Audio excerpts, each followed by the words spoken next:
Man, this is Deion Dawkins, man, and you're listening to The Scoop on owlscoop.com. You already know.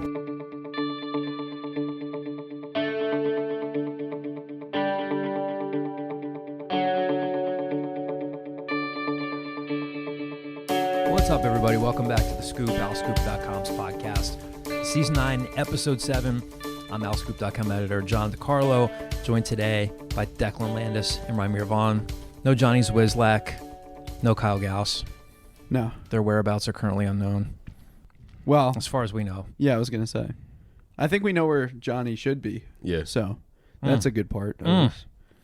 Well, we know that you guys have a lot to react to after last night's Temple football game, which was not much of a game, 48-26 loss for the Owls. We'll get into that, talk some basketball mailbag questions if you have them, which we do. And it's going to be a mailbag-heavy episode of The Scoop because we want to be here for you guys in your time of need, and everyone's upset, understandably so. The Scoop is brought to you all by Greenspan and Greenspan Injury Lawyers. As always, if you have been injured while on the road or the highway and the crash was someone else's fault, the insurance company will not be on your side. You need us, Temple Law grads, who will fight hard to get the compensation that you deserve. We only get paid if we win in Pennsylvania or New York. Call us today at 215-261-7359. That's 215-261-7359. And you can find them on the web at greenspans-law.com. That's greenspans-law.com. I want to say again, as we did last week, that the Temple community is, of course, still continuing to mourn the late Joanne Epps, Temple's president. The service today, whether you had the chance to be there in person or watch it online, was really, really beautifully done over at the Leah Center. Pennsylvania Governor Josh Shapiro, whether you heard him speak, Temple's interim president Dick Englert. It was a treat to hear Elmer Smith, former Daily News columnist, talk about his friendship with Joanne and her family. Just a lot of touching tributes there. And obviously the campus, her family, this whole community is just really, really mourning the loss of her. So again, we want to just extend our deepest condolences to her family and everyone else who just really knew her so well, and all the people that she impacted in her life, and she'll certainly be missed. So as we're recording on a Friday, we want to acknowledge her passing once again, and again just let her family know that we're thinking of them during this time. Guys, before we get to the glorious football game that was played last night on national television, Shellacking. yes, That's a word. Famous number sevens. Michael Vick. Man. Sorry. That was going to be mine. Declan just has did you ever notice that everybody takes Declan's pick? No, that's which like, leads you to be a little suspicious of him, no, right? that was genuinely. Oh, the I only was person I that could was think going to of. be my guess. Oh, I'm out of answers now. Okay, how's this? I believe Michael Franco was 7. Yes. Yeah, Yes. I'm There you done. go. That's all I got. A lot of other famous sevens. Ron Jaworski. Jaws. Jaws. I'm just naming Eagles. The owner of my, favorite Arena League football team back in the day. The Or was he Philadelphia part Soul. owner? Yes. Mm-hmm. Ah. John Bon Jovi was part of that. That's That right. I ownership group, forgot too. about that. We heard a Bon Jovi song or 12 when we were up at covering the Temple Rutgers Quite game. a few. But again, you got to play to your strengths. My mom was devastated I didn't go to Syracuse because his son goes there. That's why she was devastated. I believe so. I don't know that she was devastated. That's a strong word. Are there other ways in which you've disappointed your mom? Sorry, Declan. Yes, there probably are. Another probably podcast, are. another time. Kyle That's a summer episode. Kyle would have liked that if he was here. Yes, that's a great question. But again, we don't know where Kyle is right now. No, MIA. parts unknown. Yeah. Mickey Mantle, number 7. I know that name. That's one. Yep. DeAndre Swift at Georgia. Yeah. 7. Yes, baseball. Mickey Mantle. Sorry, my brain's catching up. I already said Mickey Mantle. Right. No, I was reacting to your saying Mickey Mantle. We're not exactly sharp out of the gate this week, are we? No. It was a long night And last you night. know who else wasn't sharp out of the gate? Great segue. Great segue. Give him the clap. Wow. Give him the clap. Wait, which one is it? I don't remember which one it It's is. the green one. There we go. Yeah, no, the green one was the sad one. That was a hell of a segue right That was there, right? great. You killed perfect, that. Yeah. No, and in all seriousness, that was a disaster last night. And we had been saying leading up to this game, I think Kyle had said this on Twitter, I think Zach had it in his preview, and not for hyperbole or anything, but this was really one of the most important, if not the most important game of Stan Drayton's tenure, because you go 2 and through non-conference play. He made the decision, and I think rightfully so, to rest. You know, they played without 4 injured starters last week. So Rich Rodriguez at center, Dante Wright at receiver, Jalen McMurray at corner, Evandy Rigby, who did not play last night, so he's still out. They lost Alex Odom late in the game. He came back and played last night. And granted, yes, it was a short week, but this was their chance to come out and say, okay, we've learned from the Miami loss. We've learned from the Rutgers loss. And they were just ill-prepared. Mm-hmm. That was bad on all fronts. It was a disaster on all fronts. And now, not only that, just with the bad luck with injuries, Alan Hay, your one difference-making, I don't want to say your one difference-making player, but that's a defensive line that's not deep, uber talented. The more talented position groups on that defense are the linebackers and the secondary, but I don't know if we can say that after last night. But now it looks like Alan Hay is out potentially for a long time. We won't have, an official word on his injury until Monday, unless now sometimes players post their own injury news on social media. I'm not saying he's going to do that, but that's a really, really tough development for him. He had a sack in the game and obviously looked like he was in a lot of pain coming off the field. And it looks like they had an injury to Ahmad Anderson late in the game. We don't know any official diagnosis or official word on his injury, but my goodness, I mean, they moved the ball in that opening drive, couldn't score a touchdown, get 3 points out of it, and then it was all downhill from there. The offensive line couldn't move people again. Jalen McMurray was back, but didn't play well. I mean, Jalen McMurray and Eilish Clark getting beat on the first 2 Tulsa touchdowns. I mean, bad angles, bad pursuit, bad tackling by the defense. They did not look like a prepared football team. And I think that's a really, really bad response coming out of your non-conference schedule.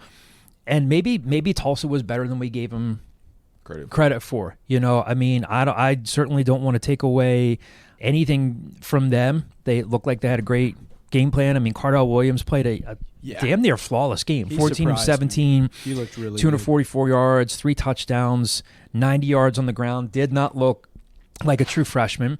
And I think it's fair to say that the whiteboard in my office is going to fall on Declan now. Wow, Ramir, I can't believe you would do that. What I was going to say, I think it's also fair to say that, look, I mean, they were very similar coming into this game. They had beaten an FCS team, they had beaten a MAC team, and then they got handled by 2 ranked opponents. And so maybe they had a lot more to show than people thought they were capable of.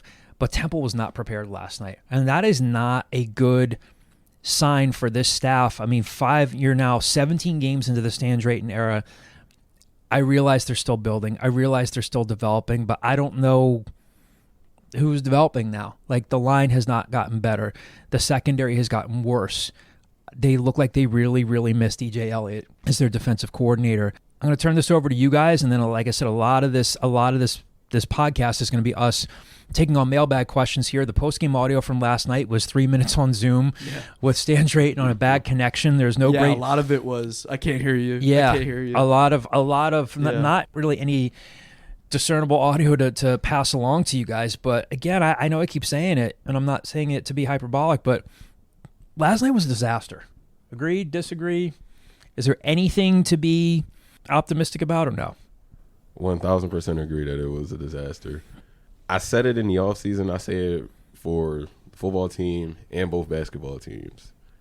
Progression. I just want to see progression. Like, that is the number one thing when it comes to, a rebuilding program. You need progression. And I haven't seen it. First off, the lackluster performance against Akron, coming out very slow. And if they don't get things going offensively, they lose that game. Now, I know if my grandma had wheels, she'd be a bike, right? So you can't really say if, but that was a clean version of what people typically say. Is that true? What? If somebody had wheels, would they be a bicycle? They could be a car, they could be a bus. But we don't anyway, have to break that down. Yeah, That's no, pretty let's clear. not. Ramir had some momentum there. I needed to pose a question. Yeah. Ramir, go ahead. After you were so rudely interrupted by Declan. That's funny. We all paused. like I was saying, you need to see progression after that lackluster performance.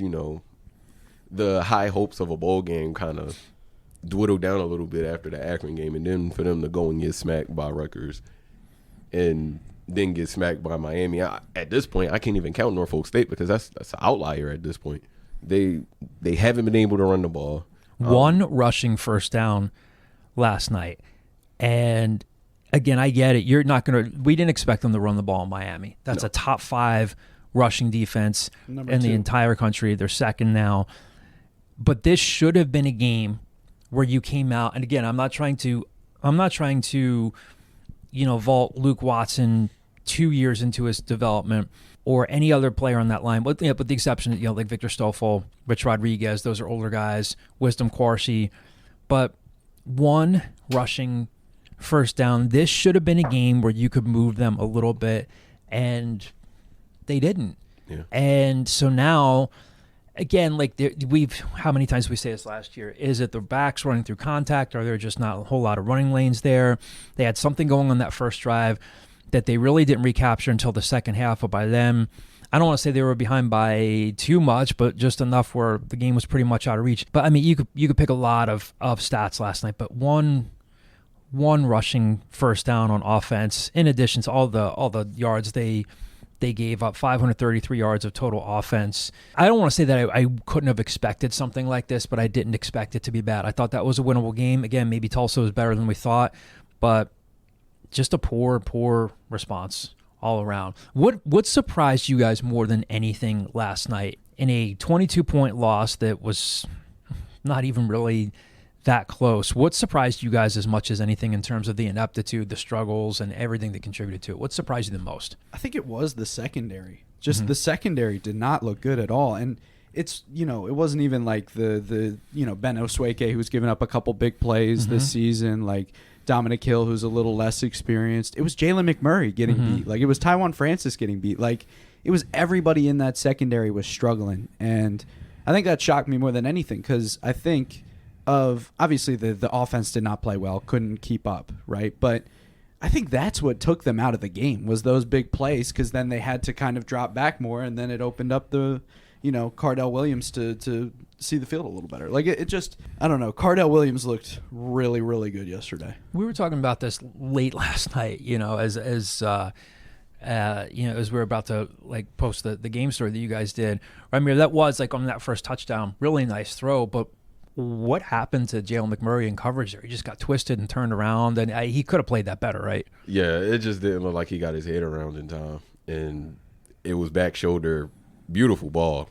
Cardell Williams threw a beautiful ball, beautiful back shoulder, and Marquise Shoulders turned, adjusted well, made the play. McMurray was a little ahead, and he didn't turn his head around in time. And it wasn't, like you said, he was getting beat too, and this is a guy who no one has thrown at this year. He's given up a couple, maybe 10, 15 yarders, probably once or twice. I forgot what game it was. But besides that, no one has really thrown the ball to McMurray's way, and they went at McMurray. Yep. And with a fair amount of success. Elijah Clark has had his fair share of struggles at Temple. I mean, that second touchdown, like you said, he got beat off the line. Yeah. That was bad. It was immediately. It was just giving chase. There was another deep ball last night where Jacob Hollins was caught in coverage. A linebacker on a receiver. I know that's not super uncommon, but reception, right? Yeah, not ideal. E.J. Warner, 27-49 passing, 2 touchdowns and a pick. On that 1 4th down try, he had Darvon Hubbard right there and just didn't see him. I get the quarterbacks. Every quarterback misses open receivers, but he had somebody else too over the top watching that. I forget who it was. Ahmad. Somebody was Ahmad was in the slot and beat the safety and the corner on the outside, and it would have been a touchdown. It wasn't even a walk-in like you had said for Darvon. It was a touchdown if he makes that throw. Yeah. Jaquez Smith, 11 carries, 26 yards. Again, a non-existent running game. Ahmad Anderson, nice game, 4 catches, 75 yards and a touchdown, but we don't know what happened. It looked at first like he might have made an incredible catch, one-handed catch, but he came down on his ankle. Don't know the status of his injury. Again, we'll find out more. But what we'll do, like I said, we don't really have great post-game audio to pass along to you guys. This is going to be a mailbag-heavy episode. You guys are venting. We're here to listen, provide some context. I'm a great listener. All right, so we'll find out if Declan Landis is actually a good listener in the mailbag here. So What does that mean? it means exactly what you think it means. Your listening skills are going to be tested. Fans are upset, justifiably so. So we need you to listen, be compassionate, and have some well-thought-out responses. Okay. I watched Don't a lot try- of Dr. Phil, so I got Don't try to fix things. Just listen. Absolutely. Okay? That's Dr. a lesson Phil. I've learned in life. Yeah, That's- Dr. Phil. that's a- We were watching it the one time. We were. That? It was a good time. And you guys call me old. Anyway, first question here from the screen name. These are from our Al Scoop message boards. The first screen name is DBlaze75. Question here. Please give an assessment and review of the offensive and defensive coordinators this year, not just in the Tulsa game. And tell me if I'm wrong. Danny Langsdorff is often very predictable and the offense is quite vanilla. The cliche of putting your players in the best position to make plays does not seem to be happening with him. On defense, Everett Withers is not very aggressive, and I'm not seeing many simulated pressures. We don't seem to be disguising much. Our sacks are way down this year. What's going on? Ramir, I'll let you take this one first. I knew it. You're the football guy. I know. Look, guys, I don't want to brag, but I knew I was going to get the first question here. No big deal. So yes, I think both of those assessments of each coordinator are fair. Long I don't pause. know who calls plays. If it is Langsdorff, they got to do something. Motion is one of the things that I think they can take advantage of because of the fact that they have a guy with speed like Dante Wright or John Adams. They don't really give him any significant playing time. But Well, he caught a touchdown last night. that's true. But having guys like that, kind of what, the Dolphins do with Tyreek Hill and what Mike McDaniels does. I'm not saying that, Dante Wright is of the level of Tyreek Hill and Jalen Waddle. Not at all. But Mike McDaniels does a good job of using motion with a purpose and doing it to put his players in positions to succeed, to get open. I don't see any of that from Temple's offense. They'll use motion, but they don't use it with a purpose. You shouldn't only be using motion to determine whether it's man coverage or zone coverage. If they have the opportunity, Danny Langsdorff needs to use motion in a way that gets his players open instead of just using it to determine whether or not it's man coverage or zone coverage. Yes, the offense is very vanilla, but to be fair to him, offensive line doesn't protect well, and EJ doesn't have enough time to actually sit back and let things develop. And how much of the playbook might that cut out? Yeah. When he says, this clearly isn't working. I have to resort to this. Look, follow-up question. This isn't in DBlaze75's question here. That first drive, they went tempo. They're throwing a lot, but they can't just throw 65 times a game. When they try to run, is that what slows them up and gets them out of rhythm, where they're like, well, we're still not getting anything going in the run game here? Yeah. I mean, that first drive, again, they moved the ball. They didn't get 7 points. They got 3. Did running the ball, trying to establish the run, get them out of rhythm there? Yes. It's a shame to say because Stan has said it over and over again about how the core of their offense is running the ball. And I don't expect nothing else because, he's former running backs coach a lot of good back. But their strength is passing the ball. And I don't think is a strength because they want it to be a strength. They were starting to utilize, the tight ends on that first drive. Yes. I was going to cut in and say that because it was a 57-yard drive. How many yards of that went to the tight ends? 48, John. Right. 48 yards. We've been Right. saying it all year. You're the only person in America who knows that they need to utilize their tight ends. I'm sorry. That was mean. I love you. This is supposed to be an open conversation therapy thing for the Scoop, and you're just going to, jump on people's opinions like that. That's not being a good listener. You don't count. You're part of the Scoop staff. Fair enough. We need to cater to our listeners here. But yeah, I mean, that's all true. I think that Danny Langsdorff is a little limited in what he can do. But again, no offensive and defensive coordinator here is beyond criticism. Yeah, I would say on defense they miss DJ Elliott. I don't know that I could disagree with that. DBlaze75. I don't know how much they're able to disguise. Again, time, place, circumstance dictates a lot of what they do. Losing Alan Hay is really, really going to hurt them he was, he got a sack last night. He was starting to come around. If he gets hurt, Conlon Green's a true freshman. He saw his snap count go way down last night. Leighton Jordan has just regressed. I mean, he really has. But I would agree with you. I'm not seeing a lot of creativity on defense. Now, again, if you get behind early, maybe you can't be as creative. But what's going on is that there's been some player regression. And, yeah, I think especially in the defensive end, this could get really ugly. I just don't know where this is going to get better for them, especially with Alan Hay being out. So if you're saying, am I wrong? No, I don't think you're wrong. Again, I think Rymir did a great job of answering the question here, where you're limited by an offensive line that just isn't moving people. They surrendered 16 pressures last week. I don't know what the count was last night, but it wasn't great.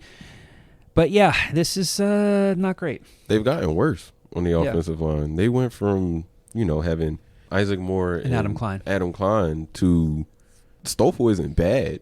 I don't know if he's as good as Klein was. And I'm not saying Klein was all world, but he was better than what Stoffel has been so far. And anytime when you got two freshmen starting, especially on the same side, is going to be bad in a sense. So the offensive line is worse than it was last year. And I don't think that's something that fans have taken into account. Second question here is from the screen name 82 Al. Where do we go from here? Seems like rock bottom and we don't have a plan. Too slow, too small, and just outclassed. There's nothing you can do about that. Yeah, I mean, is it rock bottom? I don't know. I mean, I don't know that it's rock bottom, but next week it's UTSA. Things aren't going to get any easier if the offensive line continues to play poorly. If Alan Hay, if you're going to be missing him, if you're going to be missing Ahmad Anderson.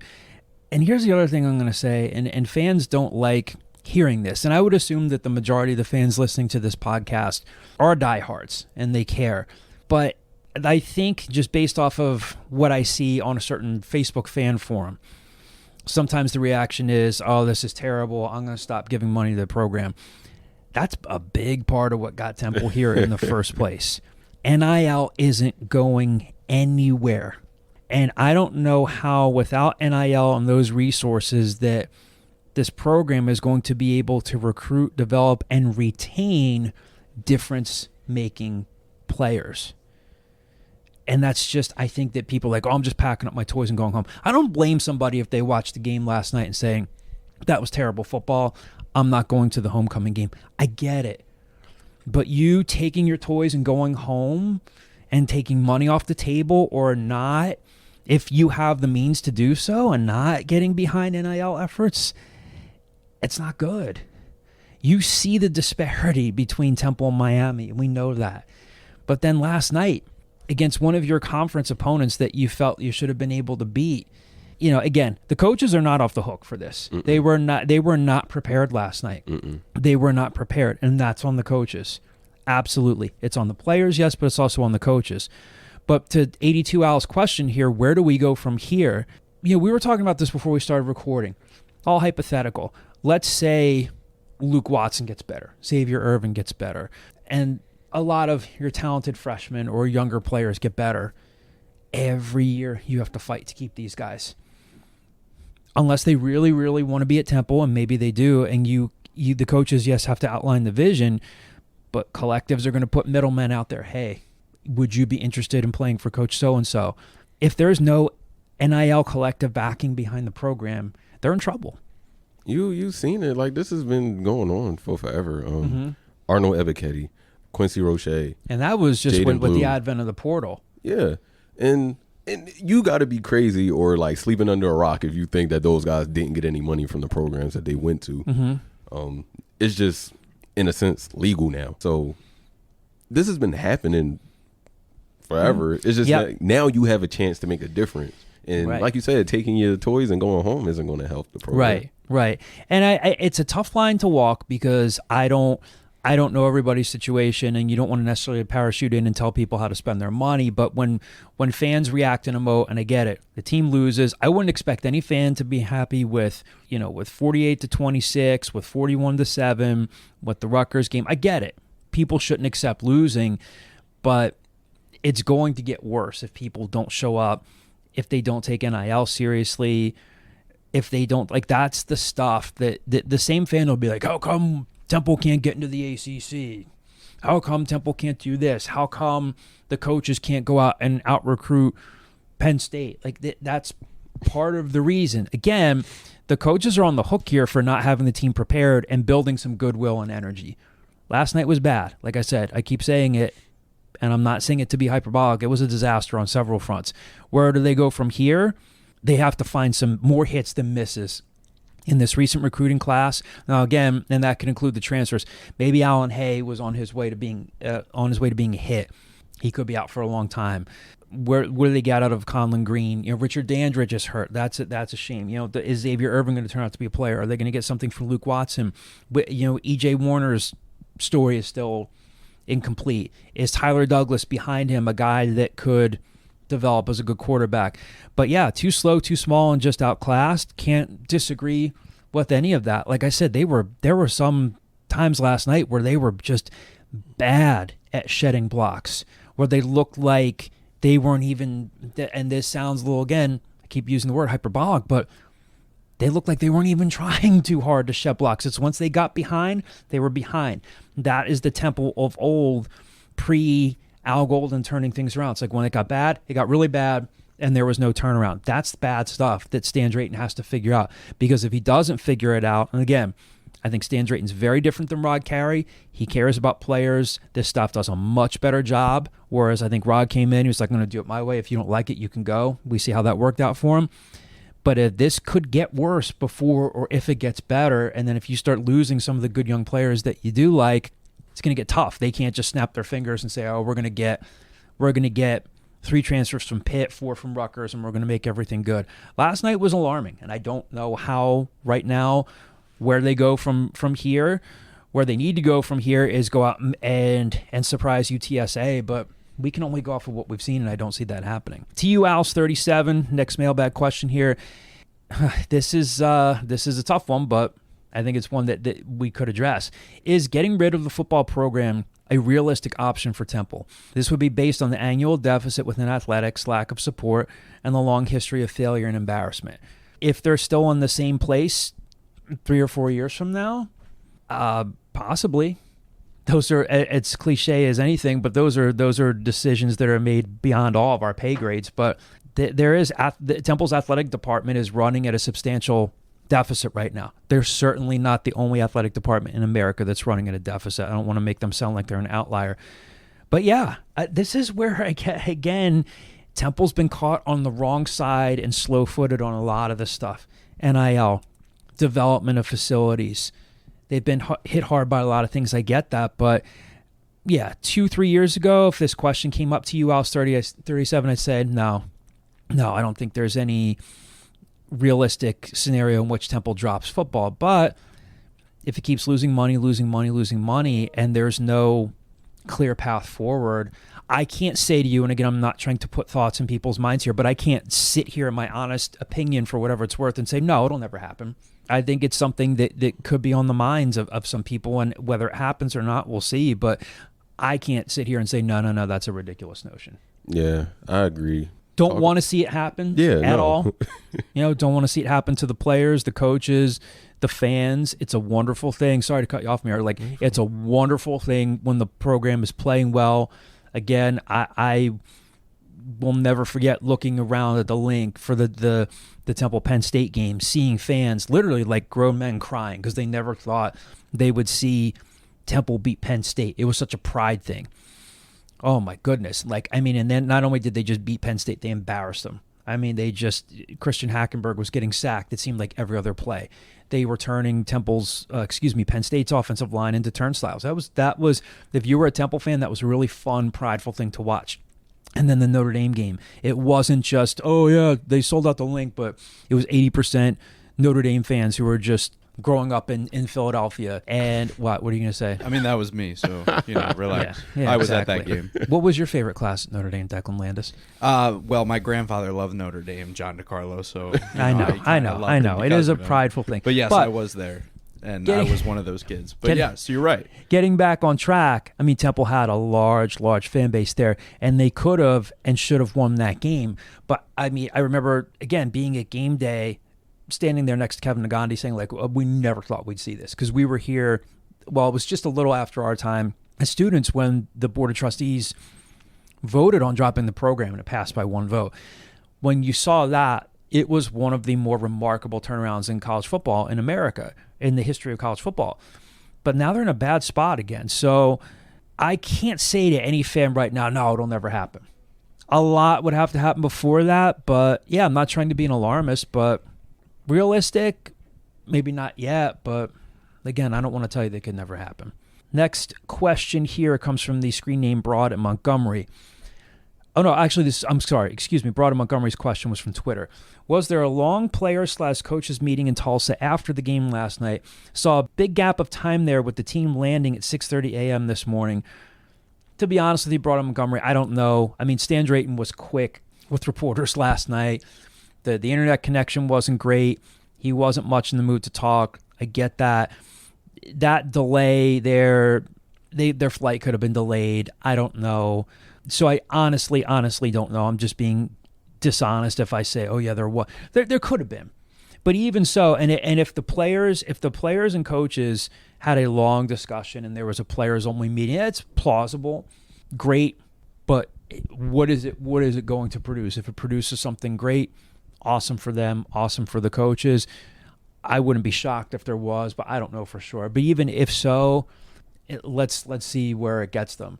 I think that sometimes when you see a game like this where, I don't know, maybe you're, like I said, when players who are good enough to be shedding blocks aren't shedding blocks, and when you're starting to see things that are fundamentals, not scheme related, yeah, maybe that precipitates a players and coach or a players only meeting or a long team meeting. But, talk to me when it affects actual change. But I couldn't tell you, I mean, unless you guys have learned something in the last couple hours that I haven't.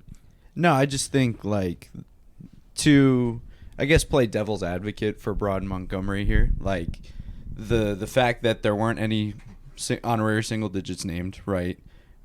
It just seemed, you tweeted it, Mir, like, it seemed like the team was kind of off for whatever reason. There was a different vibe than we felt in the past few weeks. Maybe something did happen after the game because, this is kind of a pivotal moment in the season. Not kind of, it is a huge moment, especially, dating back to the spring. All we heard about is we're going to compete for the AAC championship. We're going to go out and win an AAC championship.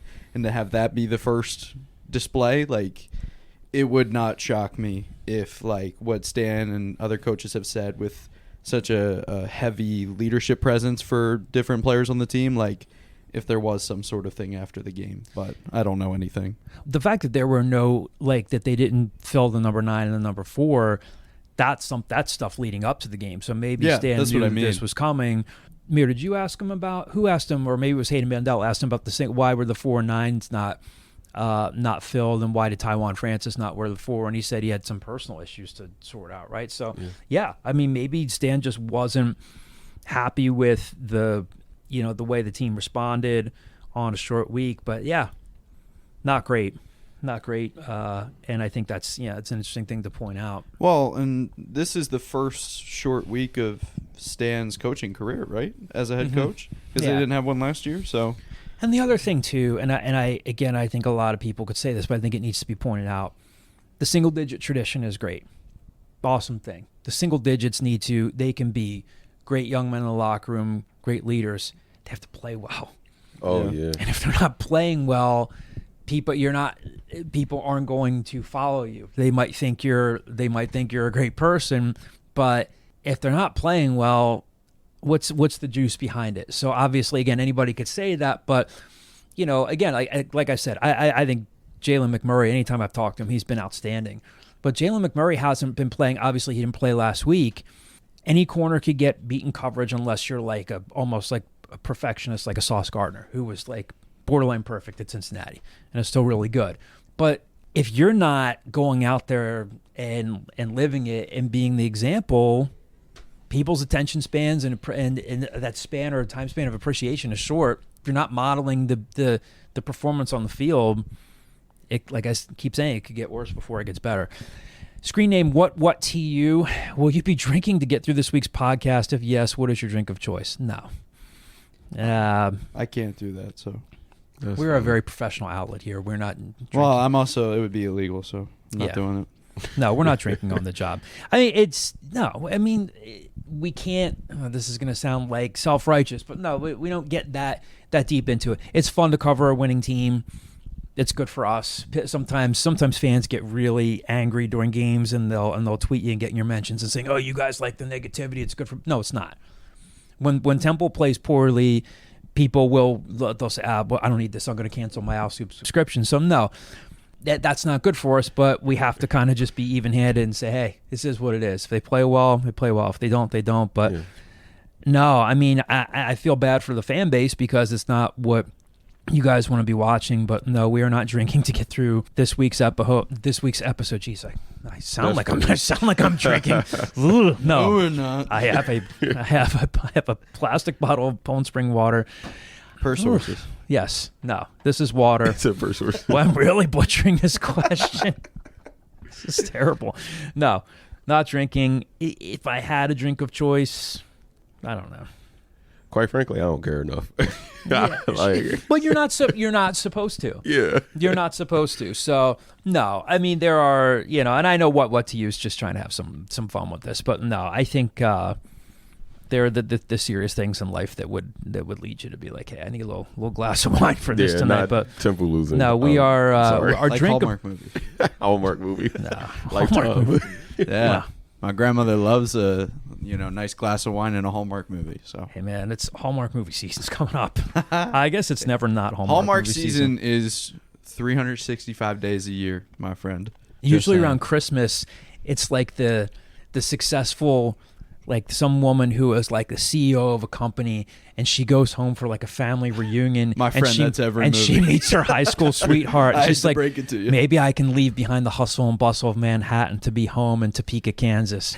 You know if you go on Google Docs and you Our could, apologies, what to you? I know this wasn't what you were looking for. you could do like a make a copy in Google Docs. Mm-hmm. That function is just all that the Hallmark people know. Yes. Make a copy, find and replace. Yep. And they're bangers every single time. If it ain't broke. I don't know fix about it that. up. Yeah. They've got the For Christmas movies, I need my classics. I can't watch Hallmark movies.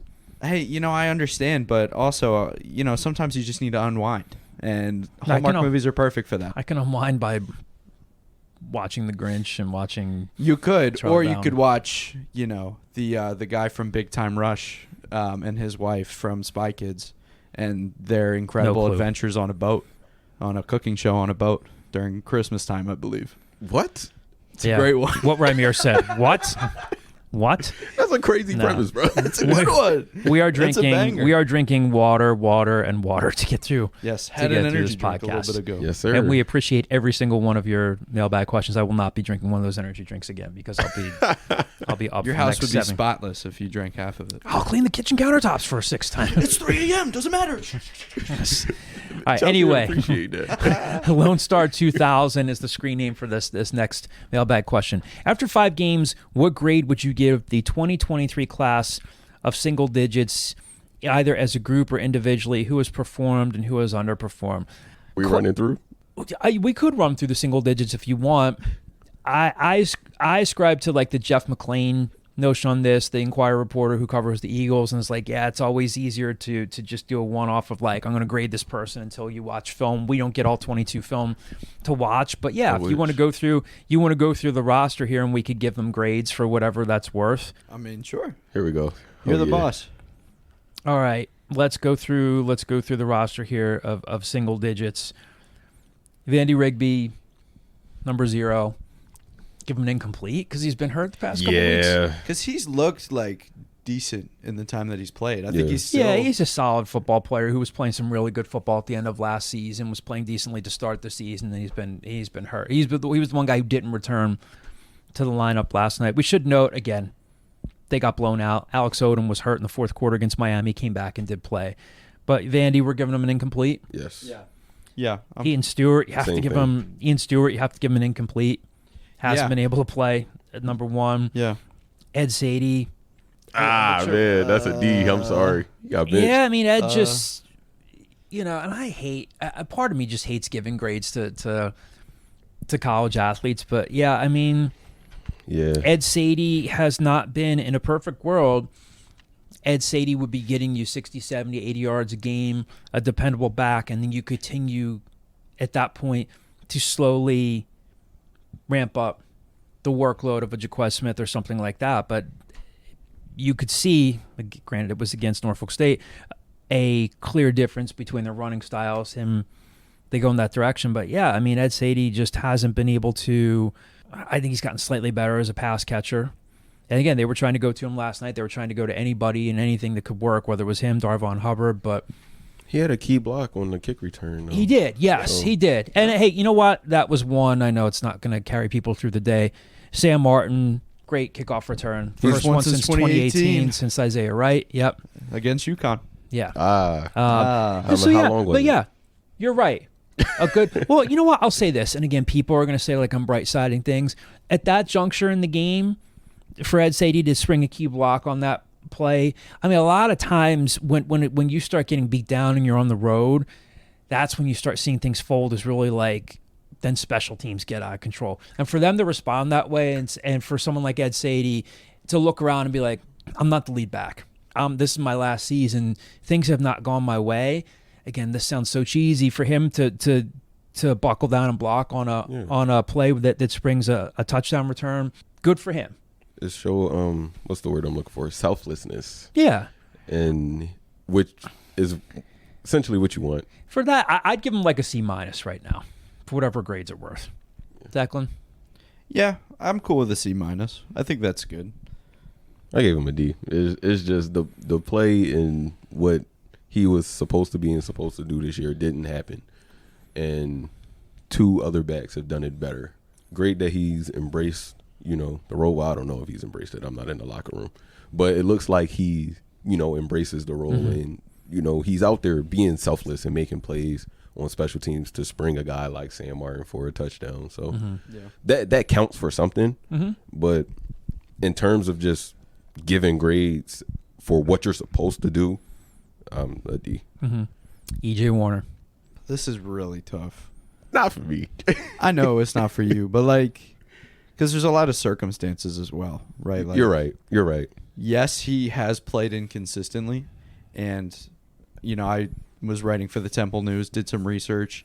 He's like bottom 10 in the country in quarterback efficiency, but also how much time is he getting to throw the ball? Yep. How much time is the offense really getting to develop? Not much. Not much. And, the run game has struggled, which he has mentioned, takes the pressure off of him. So, I don't know. I'm anxious to hear what you guys think. Still giving him a C. I'm just going to piggyback off what you said. Still giving him a C because I think he's made his share of mistakes. Yeah, that was. But again, you're not telling the full story. Again, he was pressured 16 times 2 weeks ago, and I think that was it Bryce Tolman allowed a lot of those pressures. I mean, again, pressure's pressure regardless of what direction it's coming from. When it's coming from the gut of the line, that's the hardest to deal with. Yes. Yeah. Yes. Because it's the quickest. It's right in your face. It's the hardest to deal with. So you're not we're for us to say give him a D or an F. He just you could see on that first drive tempo was working, getting the tight ends involved. When he has time, what quarterback wouldn't benefit from this, but when he gets some time to throw and they get into a tempo and a rhythm, you're like, oh yeah, this looks like the guy who was throwing for 400 plus yards on the road at Houston last year. Yeah. I don't think he's suddenly lost his talent, but again, I think that offensive line has regressed. Yeah. We're still telling some of the same stories on offense, but I can't give him anything more than a C right now. I'm trying to factor everything in and provide the right amount of context. I think once you start getting that pressure in your head and it's physical and it's mental, you're starting to anticipate things going wrong. On that one play, I got to find Xavier Irvin. If he just dumps it off and makes I don't even call it the safe throw to Darvon Hubbard. It would have been the right throw. They get in there for a touchdown. Do they still probably lose? Yeah, but I give him a C. Yeah. I mean, that was my gut reaction too, was that, I mentioned it. He has played inconsistent, but also, so I think C is fair because, we haven't really gotten his full potential, I feel like, because he just hasn't been the right circumstance for it. Amir? Yeah, if I'm gonna stay fair, y'all essentially changed my mind because I think it's well documented how I feel about EJ Warner. Well documented across all 7 continents. Everybody knows. People in Antarctica know That's how Ramir funny. Vaughn feels about EJ Warner. We bought one of those planes with banners like we saw at Rutgers. With the Jersey Ramir's Shore. opinion on it. Yeah, just the Yeah, beach man, I was in general. Sea Isle. I saw Ramir, I saw your banner. That was crazy. Yeah. I think How you doing, bro? I love getting you guys with just little stuff like that. That's funny. I think EJ is a decent quarterback, right? And like I said, to stay fair, you have to take everything into consideration because of the fact, especially football is the ultimate team sport. No one on the field can do their job without someone else. Right. And I mentioned it earlier, the offensive line has gotten worse. So you can expect some regression from EJ. And has he made throws when he had time? Not all the time. When EJ misses, he usually misses high and he misses long. And there's been times where he's had clean pockets, or clean enough at least. Yep. And he's missed the throw. Yep. So that's on him. But a lot more often than not, there's a guy in his face. Yeah. And he's trying to, it's crazy. He's trying to sit in the pocket and, keep his fundamentals with people bearing down on him. And that's hard to do, especially if it happens once every, 3 drop back. So I'd agree and give him a C. David Martin Robinson, 15 catches, 176 yards Really? through 5 games. Yep. 15? I feel like it's less. He had 6 catches for 48 yards last night. Okay. Yeah. 1 catch for 19 yards against Norfolk State, 4 for 58 at Rutgers, 4 for 51. Does it give you targets on your I don't stats? have the targets from last night. We could get them from PFF, but That's okay. David Martin Robinson. I feel like when he's targeted, one of 2 things happen. It's either a drop or, it's a catch and it doesn't really go for much. A lot of the times his drops are a little high because when EJ throws across the middle sometimes, that's where a lot of his high throws happen. Luckily, a lot of them haven't been picked off. But some of them DMR gets his hands on. And yes, it's a high throw. When his throws are high, it's like, I get it. You get your hands on it. If you get your hands on it, you got to make the catch. And it's so hard for me to judge DMR because when he's targeted, sometimes good things happen. And I can't give him more than that. And I don't want to give him less because some of his throws are inaccurate. Targets are inaccurate. So I was going to give him C+. Yep, that's what I would give him. Still Yeah. think I think he's still a good, viable route runner over the middle of the field. Yeah. Still prepares. And with everything you said, he's probably been one of the more reliable receivers, or at least pass catchers, on the team so far this year. So I think for that, maybe that's grading on a curve, but I think it's a C+. Number 6, Jordan McGee. It's another tough one. it is. Some games I feel like he plays well, and there's games where I feel like he doesn't. But I will also say availability is the best ability, and he's been out there every week. And like you said, it's hard because There's also a lot going wrong around him too. yes, it varies. It's hard to give single grades because I'm not only grading him. I'm Right. also grading the things I have to take into account, the things that go on around him. But he's missed some tackles. He's missed some gaps. I'm gonna give him a C. I can't go higher Yeah. or lower. I'm gonna give McGee a B- because I think overall as a football player, I think he is the best pure individual talent on that defense, and I think a lot has gone wrong around him. Again, anybody could tell you that, but I think some of this stuff becomes contagious, and when other things are going on wrong around you, you overcompensate.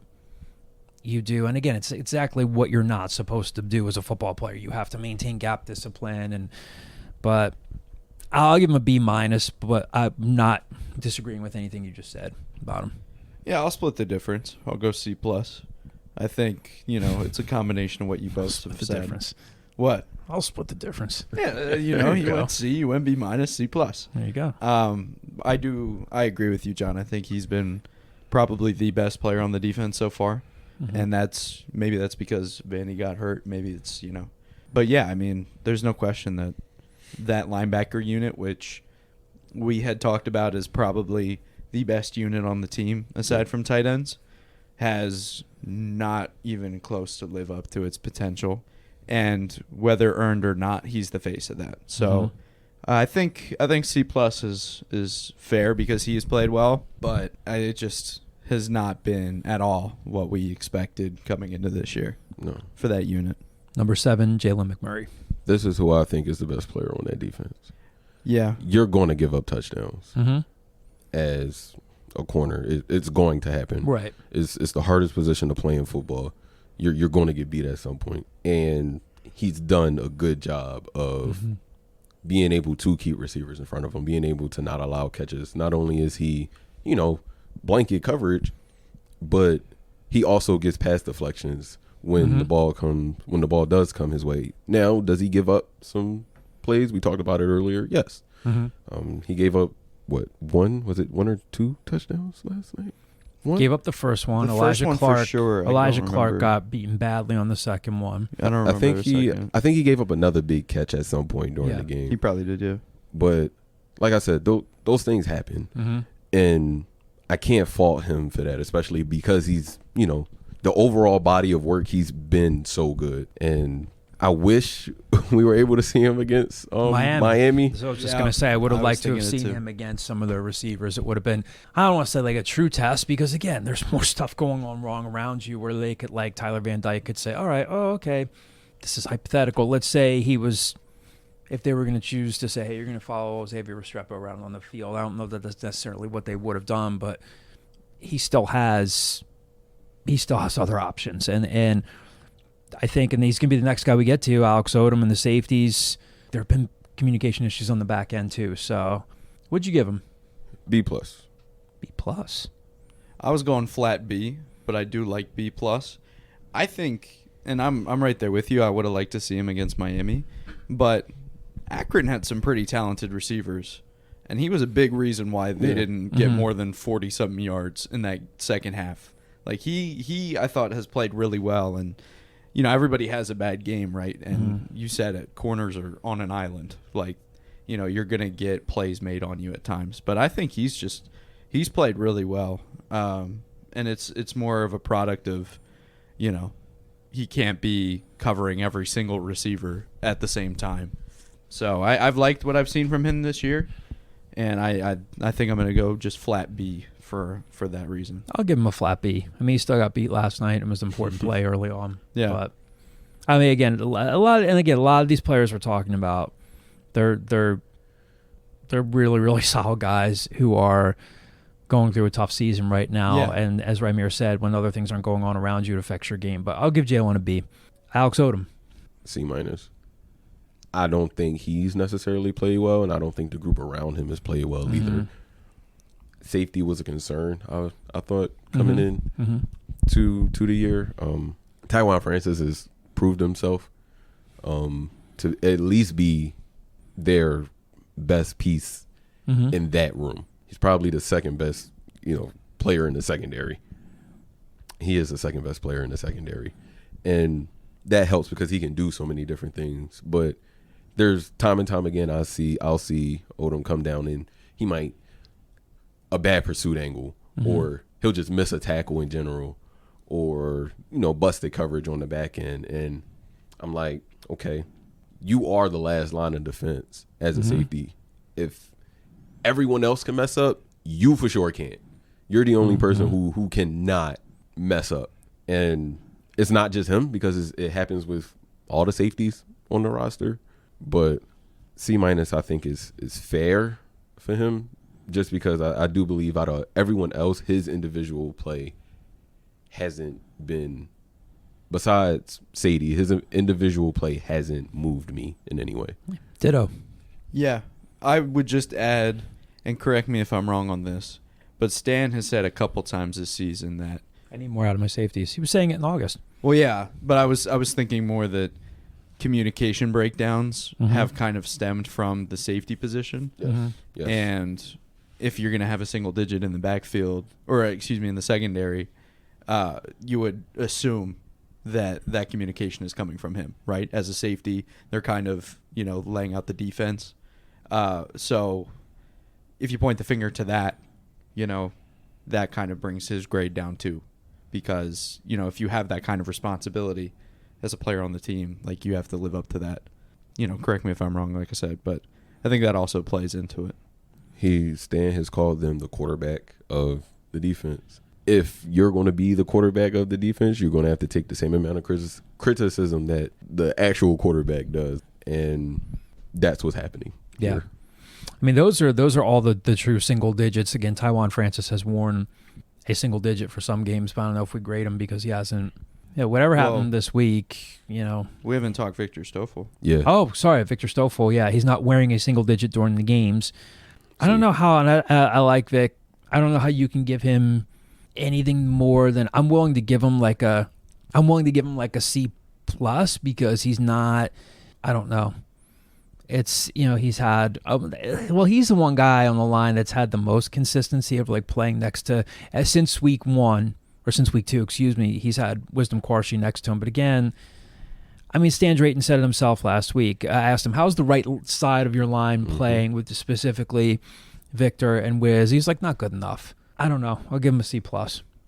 I was going to go C minus. Like you said, he was very, it's funny because with the left side, because you also asked about the left side. With the left side, he was very understanding is the word that I'm going to say. They're freshmen. More disappointed in these guys being more, yeah. So I get that. They're essentially freshmen. Everyone over there is essentially a freshman. Mm-hmm. But he was very blunt and honest about his right side, which are the vets of the group. Mm-hmm. So it makes sense why he was so, I need more from them. Mm-hmm. And he obviously, he's the coach. He watches the film. He wasn't lying. Like, we could all see it with our eyes. Again, like you said, it's hard to judge just based off of, it's a team sport. He needs Wiz. He needs him. But I do think Victor played decent last night. Mm-hmm. He by far wasn't their worst offensive lineman. Yeah. But he also does need to improve his play as well. C minus is all I can give him. Yeah, I'm with him on that. Not a great report card for the single digits. Yeah, no. Next mailbag question here from the screen name New England Al. What is the coaching staff, now we're shifting to basketball, what is the coaching staff looking to do in the 2024 class? Is Temple in the mix with Dylan Battie? Now, Dylan Battie is the son, we reported this last weekend, Dylan Battie is the son of former Temple forward Derek Battie, and he's the nephew of Tony Battie, who played for Texas Tech and in the NBA. Dylan Battie was in for an official visit last week, as was Isaiah Pasha. So with the 2024 class, those are the two top names. I would say arguably they're two top priorities. Are they in the mix for Dylan Battie? Yes, they are, New England now. And I would say they're fairly in the mix there. Now he's got some offers from programs like Illinois. He's got a pretty decent offer sheet here. He's got Illinois, he's got Colorado State. He's got Ole Miss, a program that's coming into play, Temple later on this year.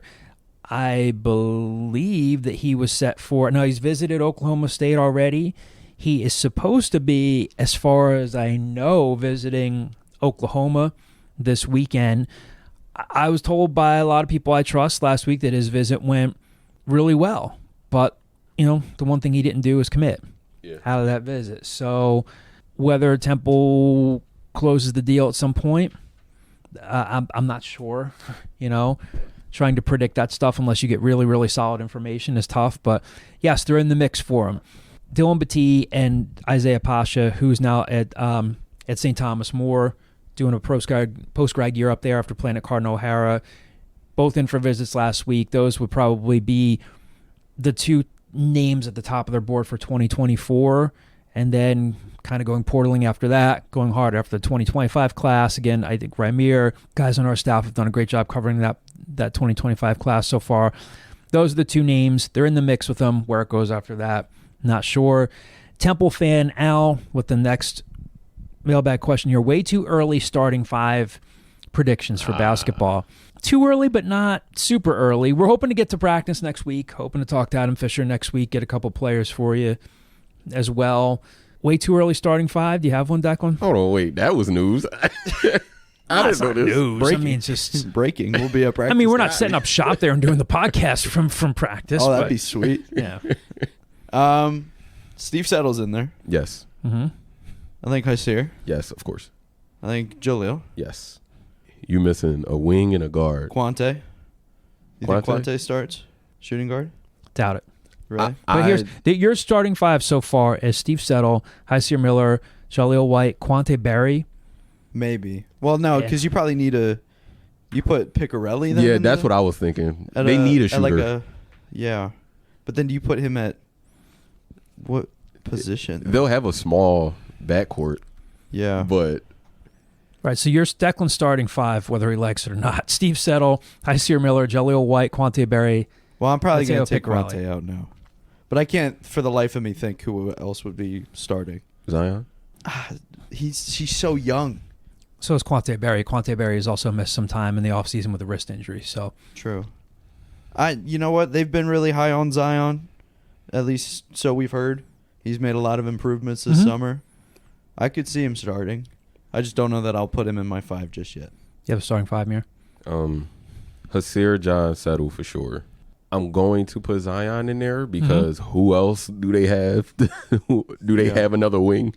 I need a guard, and see, that's my issue. as much as I want to put Mateo Picarelli in at the 2, I just think that presents a whole lot of problems on the defensive end with him and Hysier being very small. It doesn't necessarily matter. Like you can the Cavs, for example, Donovan Mitchell and Darius Garland are 2 very, very good players. Defensively, they get work. It's also Donovan Mitchell and Darius Garland. I get that, but I'm just saying in terms of size. Okay. Yeah. No, I get what you're saying. In terms of size, they get worked on defense. And Yeah. I don't know. Based off of what Fish likes to do, Picarelli is nice. I do kind of like the idea of Picarelli off the bench, though. That's a perfect spot for him. Yeah, I just don't know who you put in the lineup over him. That's my only issue. It goes against everything Fish wants to do if you put anyone else in there. Right. That's my thought.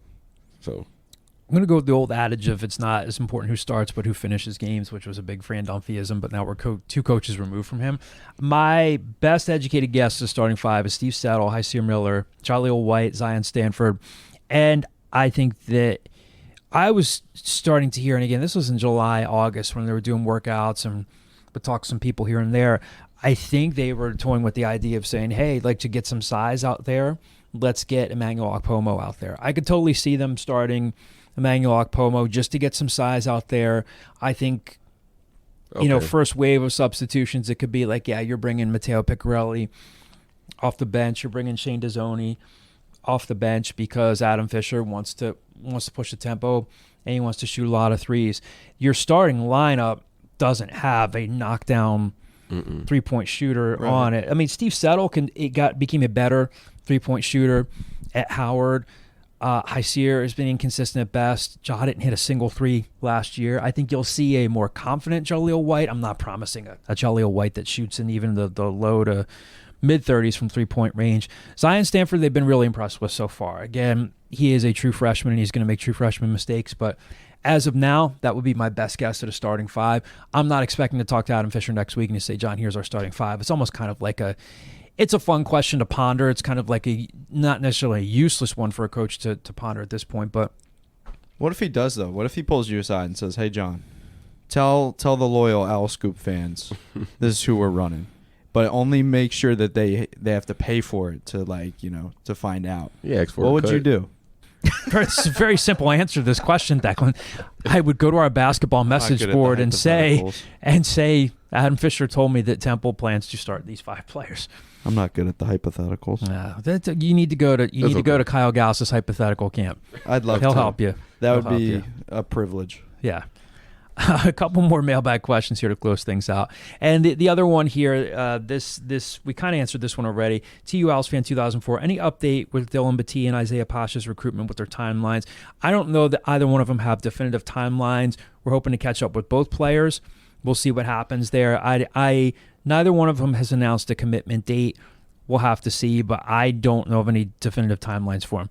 TU Owls fan 2004 has another question for us, and it's going to close things out here.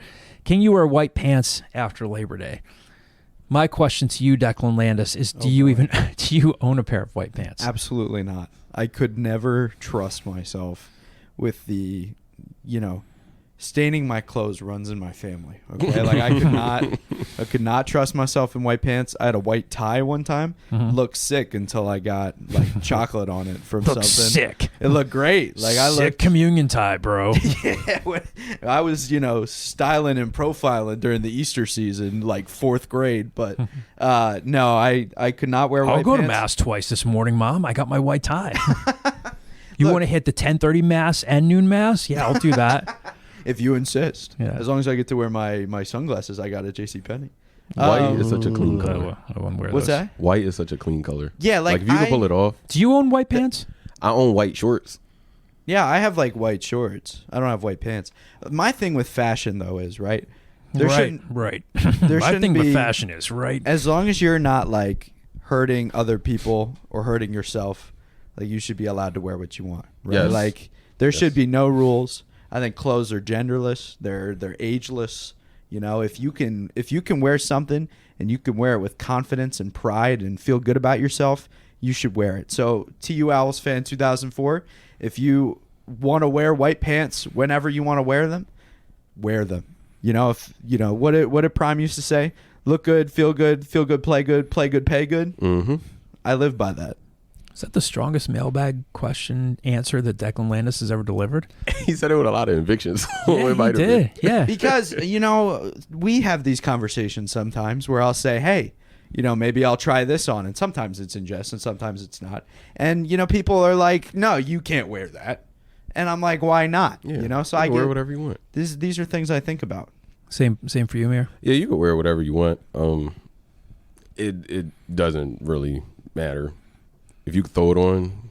Cool. So we're all wearing white pants next week. Matching white pants and quarter zips at the game. We gotta go That'd be shopping. great. We would look like We've become a Martha's Vineyard podcast.